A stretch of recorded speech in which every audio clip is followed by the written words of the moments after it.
Hello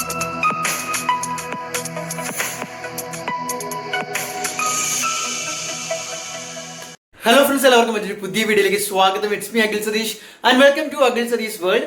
മക്കളെ, SSLC +1 +2 വിദ്യാർത്ഥികൾ തീർച്ചയായിട്ടും അറിഞ്ഞിരിക്കുക. നിങ്ങൾക്ക് ഉണ്ടാകുന്ന ഇപ്പോഴത്തെ ഒരു കൺഫ്യൂഷൻ മാറ്റുന്ന വീഡിയോ കൂടിയാണ്. എന്തായാലും ഇന്നത്തെ ഹിന്ദി പരീക്ഷയും പല SSLC വിദ്യാർത്ഥികൾക്കും സമയം തികഞ്ഞു എന്നും നല്ല എളുപ്പമായിരുന്നു എന്നും അറിയുന്നതിൽ വളരെയധികം സന്തോഷം.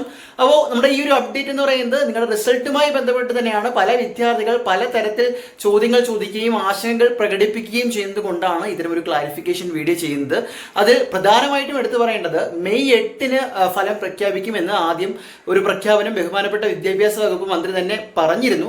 പക്ഷെ ആ ഒരു ഡേറ്റ് ഇപ്പോൾ പ്രായോഗികമായി എത്രമാത്രം പോസിബിൾ ആണ് എന്ന് ചിന്തിക്കേണ്ടിയിരിക്കുന്നു. കാരണം എന്തുകൊണ്ടാണ് നമുക്കറിയാം, ഈ ഒരു യുദ്ധസമാനമായ സാഹചര്യത്തിൽ ഗൾഫ് കേന്ദ്രങ്ങളിലെ പരീക്ഷ മാറ്റിവെച്ചിരുന്നു. അപ്പോൾ അതിൻ്റെ ആ നടത്തിപ്പിൽ വന്നിട്ടുള്ള ആ ഒരു നീളയും അതുപോലെ തന്നെ ഇത് ഏതെങ്കിലും കാരണവശാൽ ആ ഒരു സാഹചര്യത്തിൽ കേരളത്തിൽ നടത്തുന്ന പരീക്ഷ അവിടുത്തെ കുട്ടികൾക്ക് എഴുതാൻ പറ്റാതിരുന്നാൽ അതിന് പ്രത്യേക സംവിധാനം ഒരുക്കുമെന്നും നമ്മുടെ സർക്കാർ, നമ്മുടെ വിദ്യാഭ്യാസ വകുപ്പ് പറയുകയുണ്ടായി. അപ്പോൾ അതിലെല്ലാം ഒരു അന്തിമ തീരുമാനം വരികയും അവർക്കുള്ള പ്രത്യേക പരീക്ഷകൾ ആ ഒരു നടത്തിപ്പ് കഴിയുകയും ചെയ്താൽ മാത്രമാണ് സമീകൃതമായിട്ടുള്ള അല്ലെങ്കിൽ കംപ്ലീറ്റ് ആയിട്ടുള്ള ഒരു അന്തിമ ഫലം നമുക്ക് പ്രഖ്യാപിക്കാൻ പറ്റുന്നത്.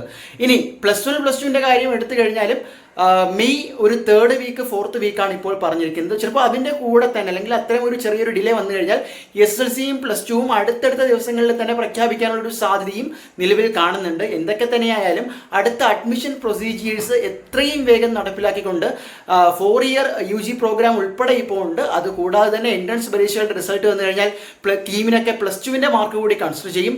ഇതെല്ലാം പരിഗണിച്ച് നിങ്ങളെ അടുത്ത അധ്യയന വർഷത്തിലേക്ക് ബന്ധപ്പെട്ട പുതിയ ഇൻസ്റ്റിറ്റ്യൂഷനുകളിലേക്ക് ഉപരിപഠനത്തിന് അർഹതാക്കുക എന്നതാണ് നമ്മുടെ വിദ്യാഭ്യാസ വകുപ്പിന്റെ ഏറ്റവും വലിയ ലക്ഷ്യം. അപ്പോൾ അതിന് മുന്നിലുള്ള 2 കടമ്പ: ഒന്ന് പരീക്ഷ നടത്തിപ്പ്, 2 അതിന്റെ റിസൾട്ട് പ്രഖ്യാപനം, മറ്റൊന്ന് എൻട്രൻസ് ആണ്.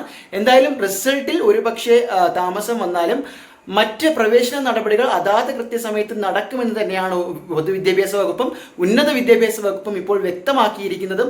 അത്തരത്തിലൊരു വിദ്യാഭ്യാസ നയമാണ് നമുക്കുള്ളതും. അപ്പോൾ ആരും ആശങ്കപ്പെടേണ്ട കാര്യമില്ല. ചിലപ്പോൾ SSLCയുടെ ഫലം ഒരാഴ്ചയോ 2 ആഴ്ചയോ വൈകിയാലായി, എന്നാൽ പോലും മെയ് മാസത്തിനകത്ത് തന്നെ നമുക്ക് പ്രതീക്ഷിക്കാം.